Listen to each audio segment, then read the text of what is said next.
Hello, everyone, and welcome to our another amazing guest that I'm going to introduce you to for our vegan business interview series. This is our opportunity to not only maybe introduce you to individuals that are making major moves in our world and in our community, but also maybe reintroduce you to individuals that you know and love. And I'm sure many of you know and love Courtney like I do.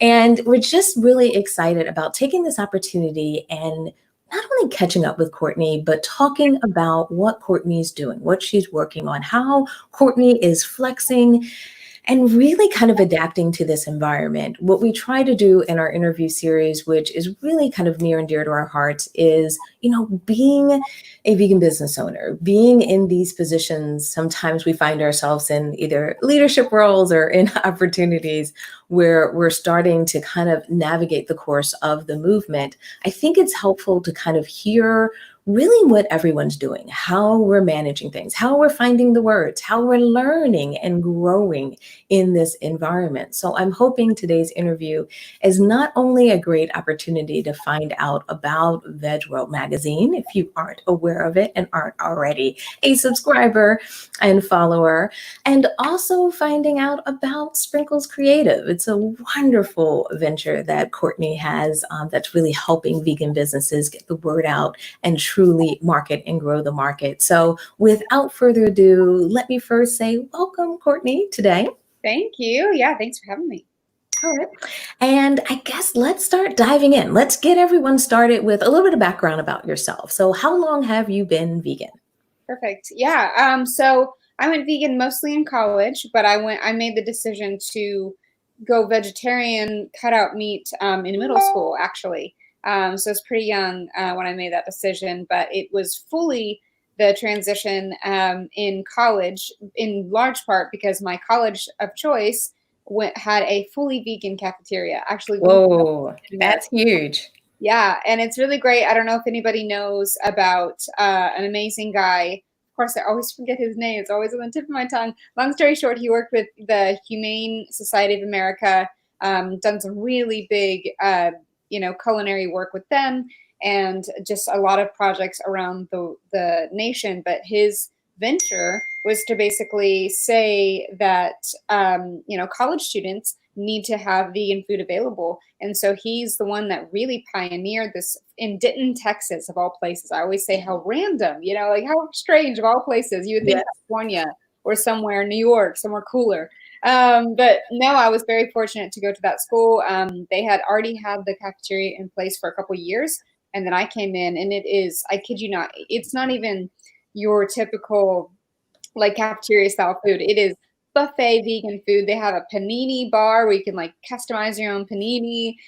They have desserts and like a taco bar and pizza and like all the things you could think of. The huge Oh, salad. you're making me hungry, Courtney. It's amazing. Yeah, Sounds I mean, really, really good. I kid you not, that's probably like the best money spent on my student loans because I had to take out a loan in order to get a meal plan, and it was totally worth it. No regrets. I had a vegan buffet 3 times a day. I mean, I was living the life, and so yeah, being able to go to college and not be under my parents' grocery schedule, Mhm. it was great. It was easier for me to make the transition because I wanted to go vegan years before that, but being in high school and middle school, it wasn't possible because I wasn't the one buying the groceries or cooking the food for that matter. So it was very difficult to kind of get into that mode. But I made the decision when I was 13 to stop eating red meat first and foremost because it's a very simple story, and I almost sounds kind of like, wow, that was it. But I was just driving. Well, I wasn't driving at 13, but I was riding in the back of the car with my family to Fort Worth, Texas, if anyone's familiar with that area. And basically, Fort Worth has a lot of like cow pastures and just cows grazing or sheep or donkeys. And I just saw a cow, and honestly, the first feeling was I want to hug it. I want to hug that cow, and I just felt so strange in that moment. It was like Mhm. a ton of bricks hit me all Yeah, at once, like and felt that connection. yeah, I kid you not, my grandma and I would have a tradition where she would pick me up from middle school every Friday, and we would go get a double meat and cheeseburger from McDonald's. Wow. And the fact that I did that and, you know, for so long was crazy, but that was what got me, because I made the connection right then and there in my seat in the car that that double meat and cheeseburger was that cow that I wanted to hug. Why? Why would I want to hug something that I eat every week? That doesn't make any sense. I was like, I wouldn't do that to my dog. I wouldn't do that to my cat. And then it just hit me. I can't do that to this cow. It's terrible, and it makes me feel bad.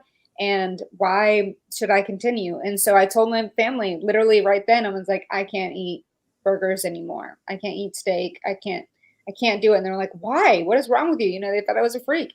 But I'm like, it doesn't feel good in my like gut. Yeah, just in your gut, you had that feeling. You could, you knew that you had to make the change. Yeah.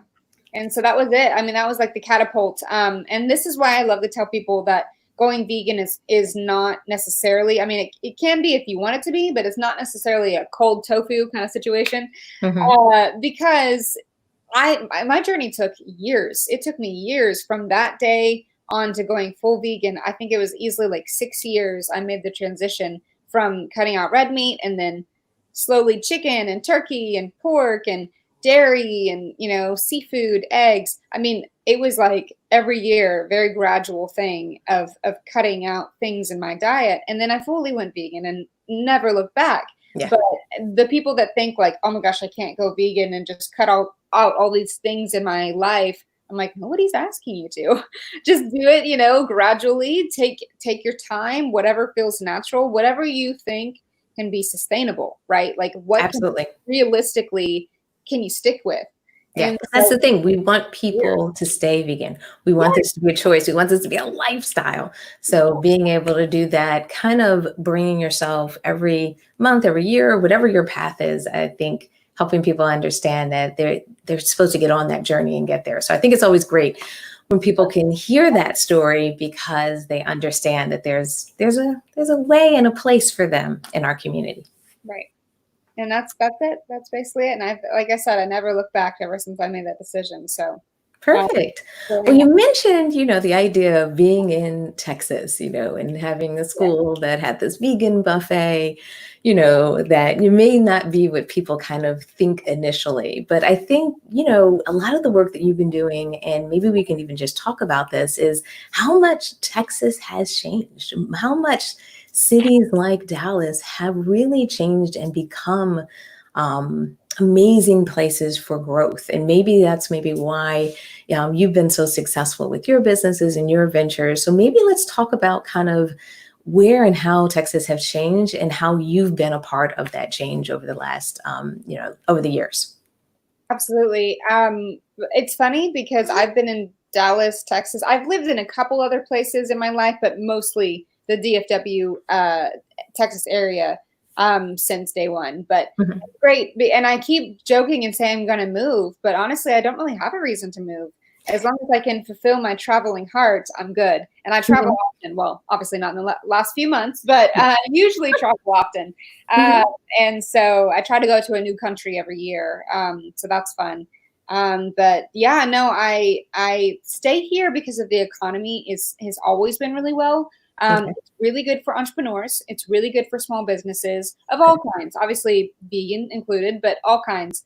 And very good with this kind of startup community here. So if you're in a startup or you're an entrepreneur, a single entrepreneur, or you have a group of people that you work with, it's very inclusive when it comes to that. Lots of events, lots of networking events, lots of opportunities to get funding, lots of opportunities to get showcased, you know, either in a publication. I do come from the media world.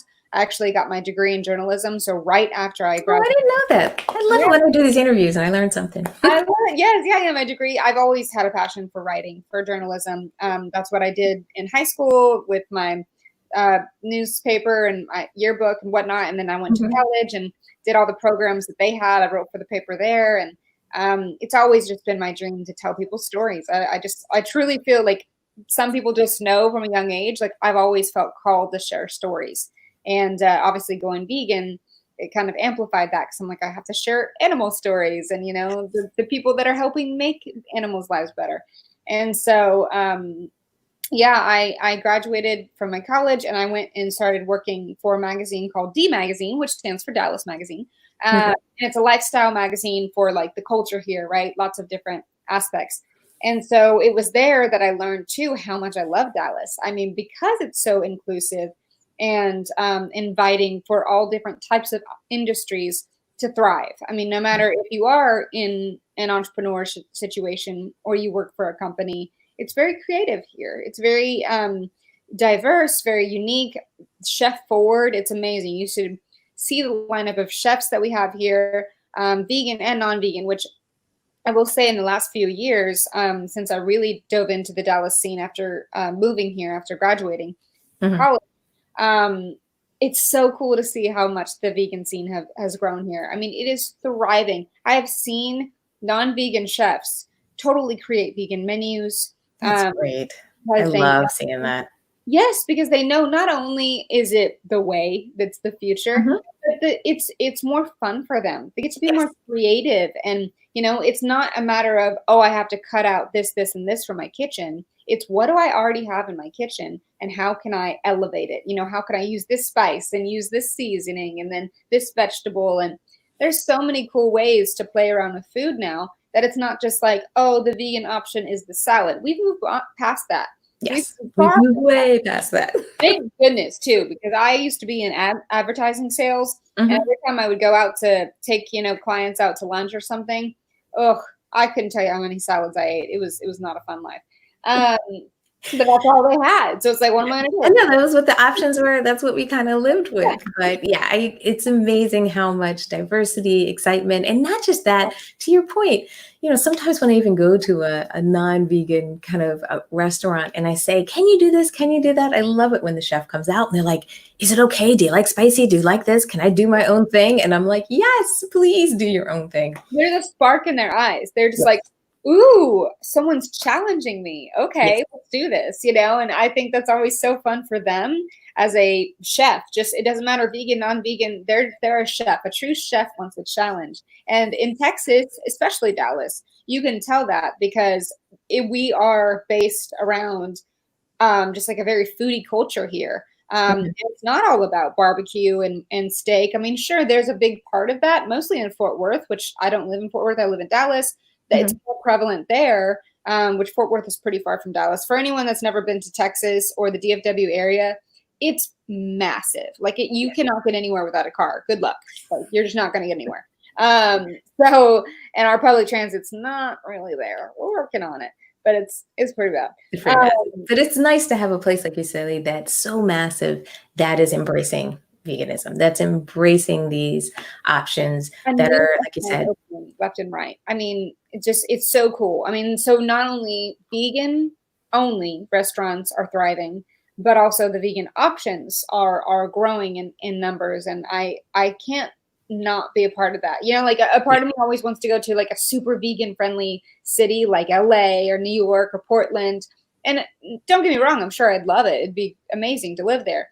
But for now, I'm just going to visit. I need to stay here and be the feet on the ground in Dallas, you know, and like, I want to see this growth. I want to be a part of it.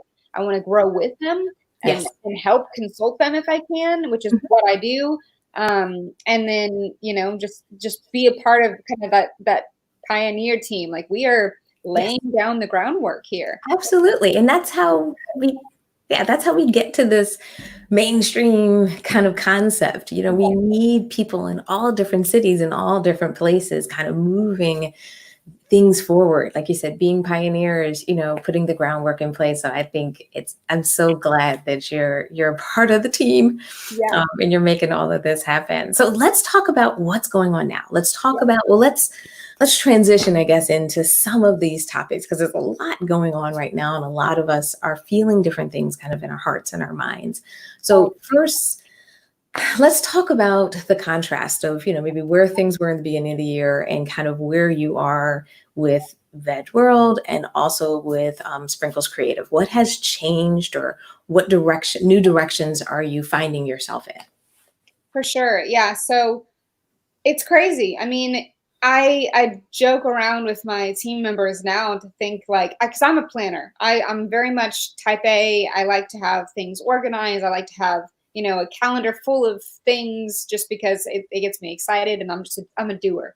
And so, yeah, I mean, you take us back to like the last week of December, and I'm like, wow, 2020 is going to be amazing. I've got all these trips planned, all these expos I'm going to. I'm going to meet this person and have this meeting, and this is going to be great. Blah, blah, blah, blah. And I basically had up until September booked of just flying, going to events, making appearances, having, fun collaborations.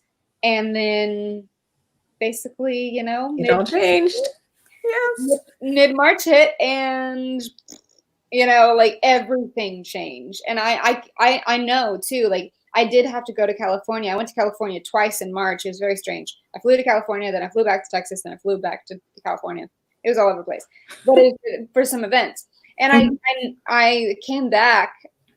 I think it was like when everything got really bad, which is like the second week of March. I came back from my trip from California, and I was just honestly just wrecked. I was so sad that all my events that I was just excited for, they're all vegan events, expos and whatnot, canceled just and rescheduled to who knows when. I mean, we still don't know. That's the hard part. It was like to who knows when. And a lot of these events are opportunities. Sometimes there are annual or semi-annual opportunity to see each other, to collaborate, to talk. It kind of brings us from all in our own little worlds together. So I know exactly what you mean, that feeling of kind of loss, that feeling of kind of letting go of these amazing plans and amazing opportunities that we were all kind of thinking and planning. So how did you manage yourself? How did you manage those times, those feelings? How did you help your team through that? And maybe any advice for anyone whose team is maybe struggling with a lot of the changes that have been happening in our world, if you have any advice for them? Definitely. Two big things, and these, I'm by no means an expert in any of these things. I'm saying it almost to myself because it's an active process that I have to work on every day. And that's communication and confrontation, which kind of falls in together. But the more open and honest I've been with my team, and just communicating and giving the hard news, which is confrontation, the better. It's so hard. I will tell you through and through, I have always been a people pleaser, bending over backwards to make people happy or to, cater to their needs just because it's in my nature. And, so confrontation is the worst for me. It literally like wrecks me because I'm just like, oh no, did I make you upset?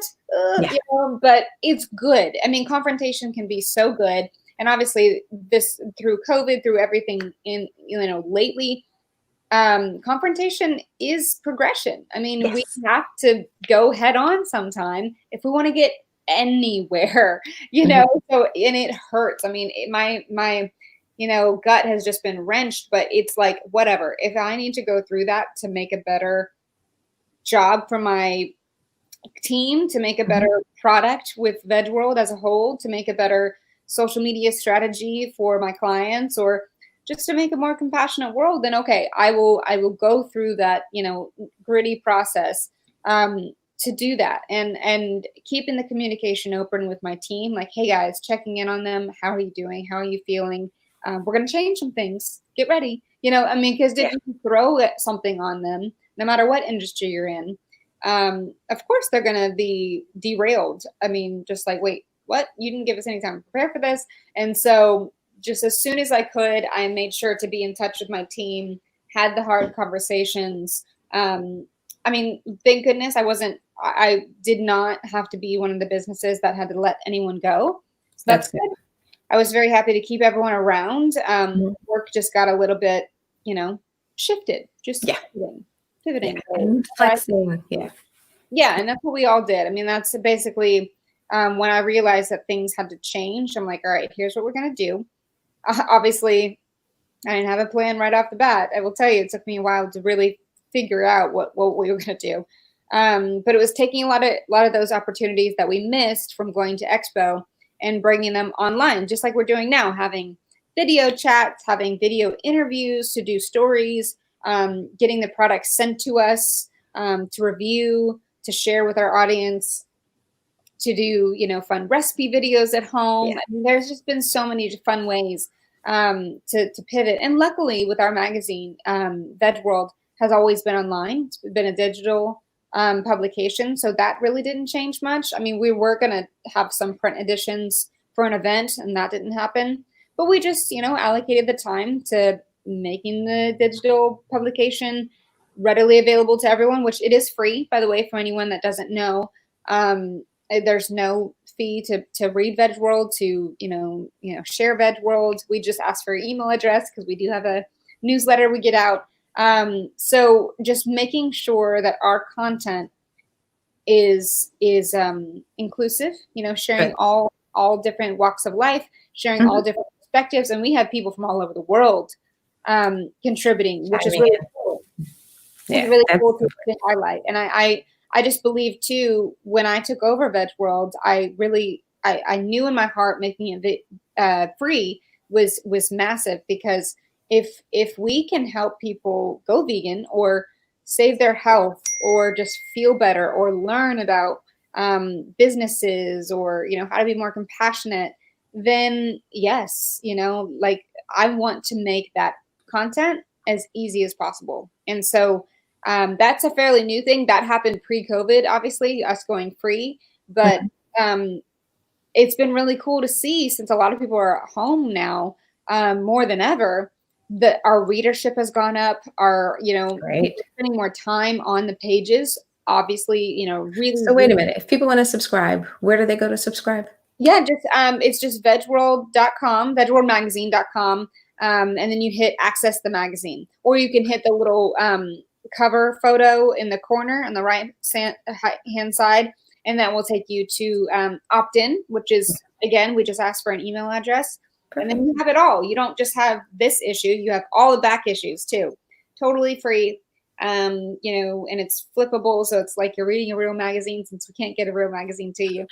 And it's great. I mean, I've been hearing really positive feedback because our content is different. I can't say that there's a focus for any of them. All of our issues do have a theme. Like right now is our athlete issue.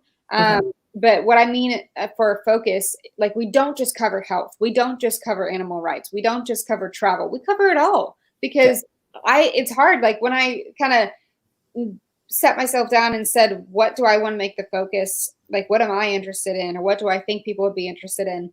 I'm like, all of it, because we all know that have been living the vegan lifestyle for a long time. It's holistic. It literally encompasses everything. It's not just food. I mean, it starts with food for a lot of us. I mean, for me, it started with just animal compassion. And then it moved to food. And obviously food's a huge component. We all eat. But there's so many different aspects. And that's why I'm excited for people to read our content, because we really do touch on everything.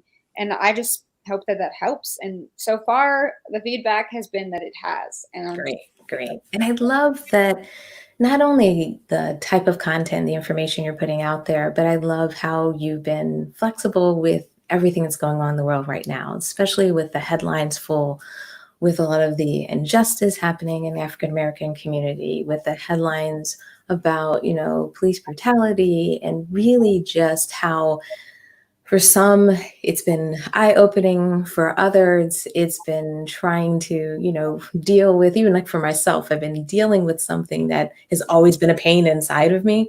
But now that the whole world is talking about it, I'm processing it differently. I'm thinking about it differently, as opposed to something I always had to hold in and kind of grin and bear. That I really love that I'm seeing that coming through in your content. I love that I see you supporting, the African-American community, featuring and highlighting different businesses. I don't know if you want to talk a little bit about maybe how your approach or your media has changed, or even with some of your clients, if any change or any kind of impact that the current environment is making on the work that you do.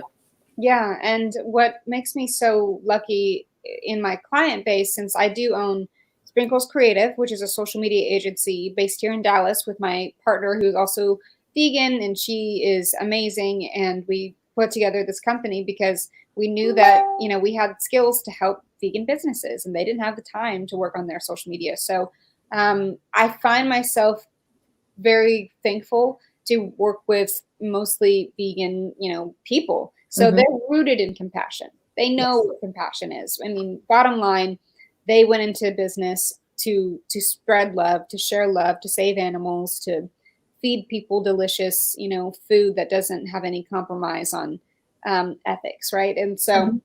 having these conversations first and foremost with my clients has been, I don't want to say easy, but easier than a less compassionate person, if you know what I Okay. mean. That's fair to say. And so that's been good. I mean, I will say I've had some really tough conversations this past week. Not only with, business conversations, but family conversations. But like I said earlier, these are the, confrontations that we all need to if anything, see a silver lining, go through this rock bottom kind of place and then grow from it, flex and grow. It's like, how do you build a muscle? You have to tear it open and then build upon it. And I think that's kind of where we've all been this last week. I mean, not all of us, but I guess for the people not a part of the Black community, it's like a lot of people didn't know, or they just weren't provided the information. And now we have an flood of information, which is daunting and inundating, but it's good. It's good that we're getting this like almost crash course for those that had no idea or just Yeah. new bits and pieces. So we can grow, so we can be better, so we can hold ourselves accountable, look ourselves in the mirror and ask ourselves these tough questions, because we have to do better as a humanity. We have to do better as compassionate people, whether you are vegan or not. Yes. I mean, whether you find yourself already rooted in compassion because you're vegan, or, you're coming at this totally blind, it doesn't matter. But I've been fortunate with that content that all of my clients have been wanting to put out a statement of compassion. They believe Good. all Black Lives Matter, or believe that Black Lives Matter. Black Lives Matter. Yes. Not all lives matter is what I was trying to get at.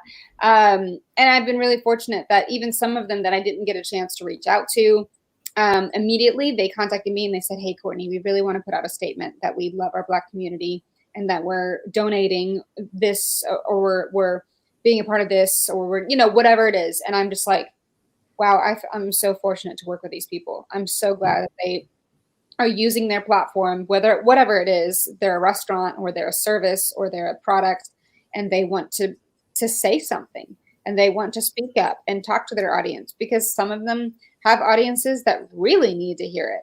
And so the fact that they're using their platform in order to share that is just my honor to be a part of. And then on the Veg World front, I feel very fortunate, again, to be in the vegan space. I'm not saying that we haven't gotten some hateful comments or emails. We have, and it's been really, really tough. But it's been tough not only because I don't understand, but it's been tough to know that there are vegans that aren't compassionate people. That's the part that I want to really highlight, is that it was just shocking for me to get such hateful messages for the content that we were sharing, because we were sharing that we love our Black community and, Black lives matter, period. Yes, we love animals. Yes, we love other people. Yes, we, are about equality and compassion through and through. But right now, we need to talk about and amplify Black voices. And so all of our content has been around that. And, we got And I think that's important, because I think a lot of people forget or miss the fact that we have to stand up for injustice.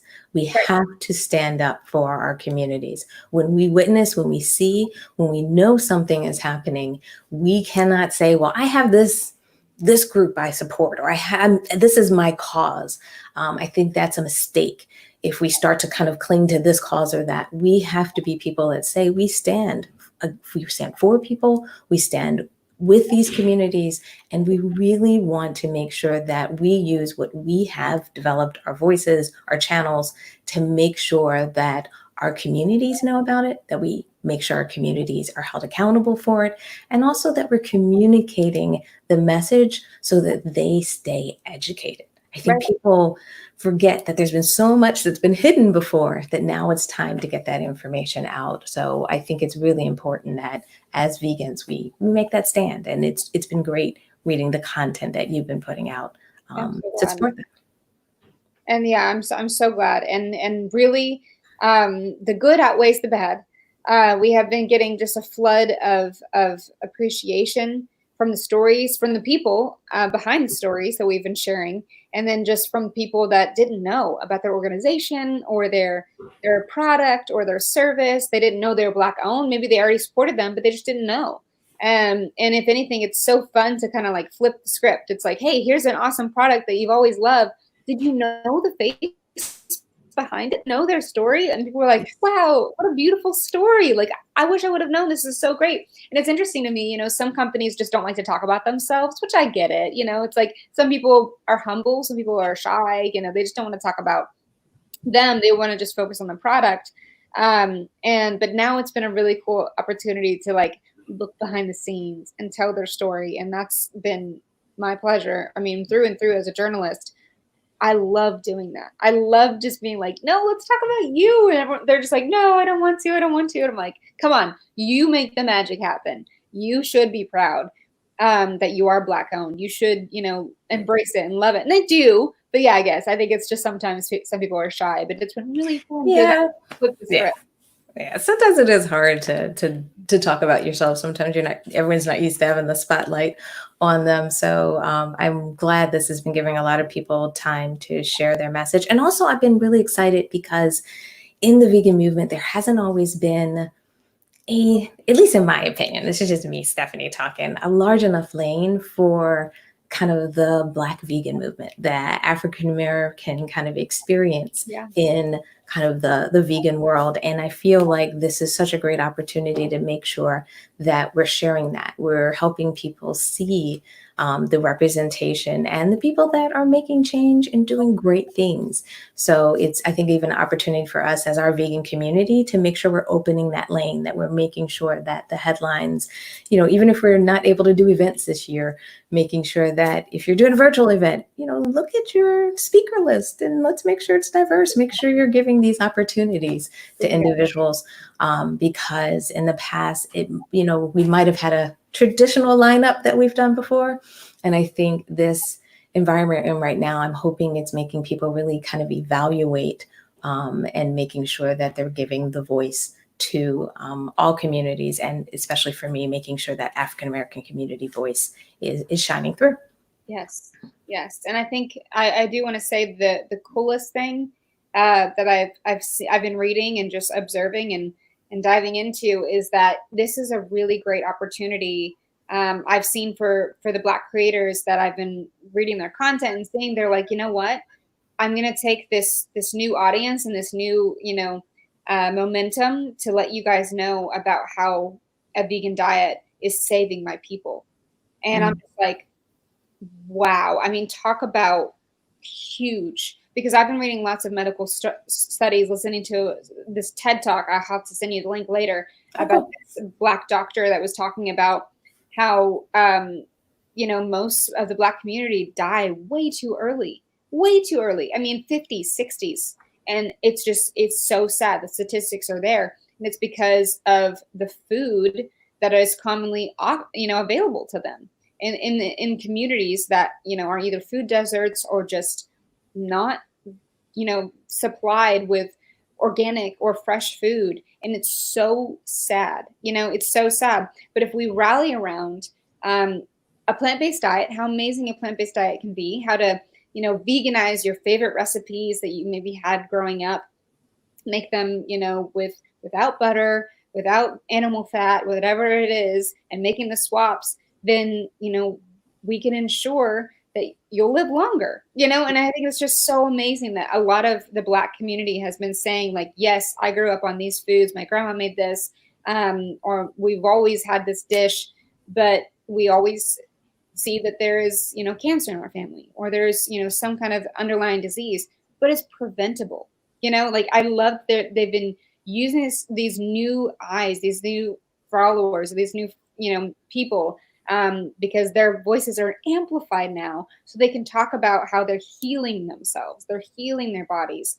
And we all know as vegans that anybody, whatever your background is, with your genetics or just, past eating habits, you can heal yourself on a vegan diet, because that's what makes our bodies run optimally, right?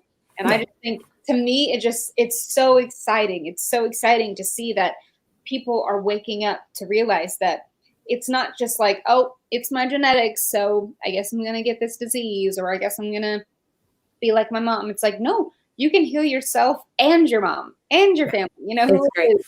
and it's Which can be that empowering. It's so awesome to see. That's what's, for me, has been just like, yes, let's use this time to share that, because we can all heal ourselves. It doesn't matter your background. I mean, obviously, it is more tough if you are in a food desert. Those foods aren't available to you. But the good news is, like, we just got out a story yesterday about this amazing girl, Kimberly, that started an organization called Food Love. And she's literally putting together plant-based meals and delivering them to minority cities, minority towns, minority cities. And she is raising money through a GoFundMe to do that. She's getting, grants and loans. She's getting social workers working with her. I mean, it's like, this is great. Like, let's rally around stuff like this. It's happening. Change is happening. Yeah, let's rally around it. Let's share it. Let's share those stories, because an individual like her that's trying to build that organization, they need people aware of it. They need people donating. We need to encourage that behavior. And it's really great when we can share those stories, talk about it, follow up, and also participate. I think that's one thing that, especially as people are maybe listening to this as part of our podcast later, or maybe you're watching this as a replay later, the idea is take time now to act. Take time now, not just to read. I want you to read, absorb, because I want you to be aware of the issues. So that's why, the great content that's coming out from VEGWORLD is a great place to start with that reading, but also going to that next step, just like we would do with our vegan activism.